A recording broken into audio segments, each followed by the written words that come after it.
Sveikučiai! Šiandien rūkinam šventinį veršienos kepsnį.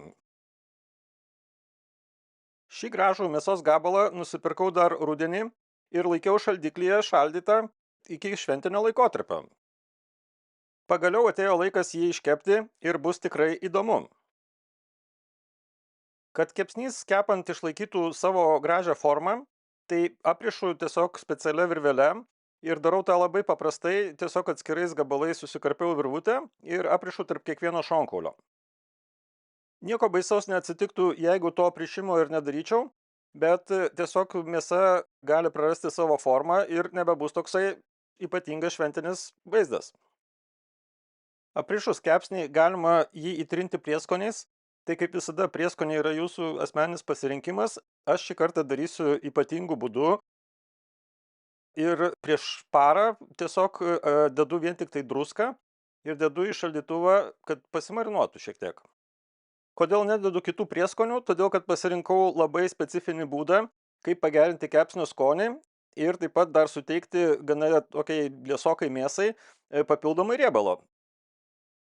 Tai dedu tik tai druską, o pagrindinis skonis ateis iš čimičiuri sviesto. Tokį sviestą pasidaryti yra labai paprasta, tai aišku galima daryti viską nuo pradžios, tai reiškia pirkti petražoles ir keliandras ir kitokius prieskonius arba naudoti sausą mišinį.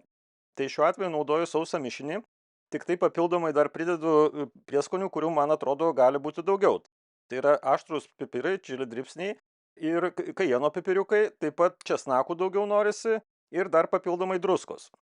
Visą tai dedam į sviestą, sviestą tiesiog išlydom vandens vonelėje, tai yra verdantį vandenį tiesiog įpilam indą, į jį įstatom metalinį indą ir tiesiog, kad sviestas gerai ištirptų reikia ir sudėti tuos pačius prieskonius. Kadangi planavau išvirkšti sviestą į mėsą, tai dėl to reikia atskirti kietąsias daleles ir tam naudojau tiesiog sietelį paprastą. Kūrėm kepsninę ir darysim tokį vėl kombinuotą šalto ir karšto rūkymo metodą. Tai pradedu nuo gana vėsios kepsninės, kurios temperatūra apie 100 laipsnių. Tuo metu, kol anglis įsidega, yra pats laikas paruošti mėsą, tai vėl pašildau sviestą ir tiesiog išvirkščiu tiek, kiek jo ten galima išvirkšti. Dalis, aišku, ištekės, bet dalis tikrai lieka mėsoj. Ir turėtų ateiti iš prieskonių tiek ir skonio daugiau, tiek ir papildomai riebalo mėsoje atsirasti. Tai tikrai nepakenks veršienai, nes veršiena nėra pati riebiausia mėsa. Tai tiesiog ta kombinacija tokia prieskonių ir sviesto turėtų labai pagerinti skonį. Papildomai dar panaudoju tuos tirščius, kurie liko nukošus sviesto ir išėmus tuos kietuosius prieskonius. Ir tą pastą naudoju taip pat lygiai mėsai trinti, tai suteikia daugiau dar papildomai ir skonio ir riebalo ir geriau prilips kiti prieskoniai. Tai toliau prieskonioju tik tai druska, pipirais ir truputį česnakų miltelių dar papildomai, bet galima dėti ir apskritai visai kitokius prieskonius, tokius, kurie jums patinka, bet šitas būdas tikrai labai pasiteisina. Papildomai atkreipiu dėmesį, kad tikrai dideliam mėsos gabalui tai druskos reikia labai nemažai ir tikrai galima nebijoti persūdyti, nes į vidų ta druska tikrai kiaurai neprasismelkia, net marinuojant ir per naktį. Tai, bet druskos reikėtų negailėti. Net ir esant labai šaltam orui, visgi pavyko tiek aptepti sviestų, tiek išvirkšti sviestą į vidų gana sėkmingai. Kai jau anglis įsidega, tada dedu sistemą ir dedu taip pat 2 lygius deflektorių, tam, kad kuo mažiau šilumos ateitų iš apačios, nes kepimas bus labai žemoj temperatūroj. Tikslas yra išlaikyti didžiąją laiko dalį ją tarp 100 ir 120 laipsnių Celsijaus. Tai kuo yra žemesnė temperatūra, tuo aišku ilgiau mėsa kaista kamade, bet tuo yra sultingesnė iškepus parūkinus ir visa tai užtrunka maždaug tokiam mėsos gabalui apie 2,5 valandos, gal 3 valandas priklausomai dar ir nuo kitų veiksnių, bet šį kartą per 2,5 valandos tikrai viskas įkaista iki vidinės temperatūros mėsos, kuri turi pasiekti 60 laipsnių Celsijaus.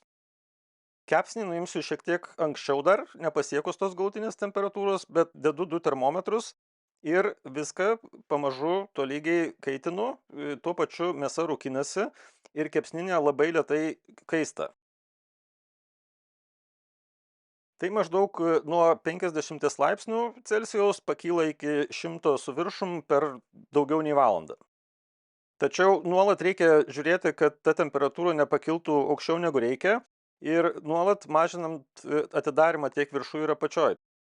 Tai kepimo pabaigoj praktiškai sklendė viršuje yra minimaliai atidaryta ir apačioje tikrai labai labai nedaug. Kai mėsos vidinė temperatūra pasiekia apie 56 laipsnius Celsijaus, nuimu mėsą ir leidžiu jai pailsėti maždaug valandą laiko. Taip, valandą laiko, labai ilgai, nes didelis mėsos gabalas, kol ta temperatūra susivienodina ir pasiskirsto sultis ir tada apkepsiu dar papildomai aukštoj temperatūroj. Per tą laiką, kol kepsnys ilsisi, tai paruošiu kepsninę aukštos temperatūros apkepimui, išimu vieną deflektorių, paliksiu tik tai vieną ir dar papildomai pridedu anglių. Atidarau praktiškai ir apačią ir viršų, leidžiu kepsninį kaisti iki maždaug 250-260 laipsnių Celsijaus. Šito etapo galima ir nedaryti, kepsnys jau yra visiškai iškepęs, bet papildomai susiformuoja apkepimo metu dar tokia traškesnė plutelė, tikrai prideda papildomai skonio. Prieš dedant mėsą toliau apkepimui išimu termometrus, nes viduj temperatūra jinai jau nebeturėtų kilti. Mėsą apkepu aukštoj temperatūroj labai trumpai, tai praktiškai turbūt apie 5 minutės, nedaugiau. Ir per tą laiką šiek tiek jinai paskrunda. Galima, aišku, ir daugiau pakepti, jeigu norit, bet man šiuo atveju pasirodė, kad užtenka to ir svarbu aukšta temperatūra. Jeigu žemoj temperatūroj ilgai laikysit, tai mėsa toliau keps ir susiformuos vietoj plutelės labiau toksai pilkas sluoksnis, o kai tas apkepimas yra labai greitas, tai mėsa viduj nespėja įkaisti. Kadangi mėsą buvom nuėmę ir leidom jai pailsėti jau, tai galima kepsnį iš karto apkepus ir valgyti. Tai jisai yra tos temperatūros, kai galima nenusideginus valgyti ir sultys jau yra pilnai pasiskirstę. Tai pjaunant praktiškai niekas neišbėga, visos sultys lieka mėsoje ir tikrai labai geros kokybės kepsnys gavosi. Mėsa yra idealiai iškepusi, nors prieskonių tiesą pasakius galėtų būti ir daugiau, bet jų galima visada prisidėti papildomai. Tai linkiu kažką panašaus išbandyti ir taip galima prieskoniuoti su tokiu sviestu ir kažkokią kitą mėsą, nebūtinai veršieną. Labai skani ir sultinga mėsa. Skanaus ir iki kito karto.